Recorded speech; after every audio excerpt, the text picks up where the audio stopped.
Hi mga kapastol, anong tawag sa prutas na ito sa lugar ninyo? Ang tawag namin dito ay kamatsile or kamatsilis mga kapastol. Kulay green siya kapag mura pa at kulay red naman pag hinog na.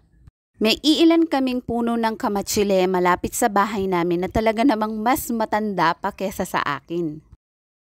Kapag summer ay mabunga ito, nanunungkit nga kami at nagbebenta nito dahil maraming may gusto nito. Yung iba ang sabi nila ay mainam daw ito sa may mga sakit sa bato at sa mga diabetic. Comment down below kung anong tawag sa prutas na ito sa lugar ninyo mga kapastol. At dahil marami na, ready for deliver na. Baka makalimot ka kapastol, remind lang kita, araw-araw sipag pa.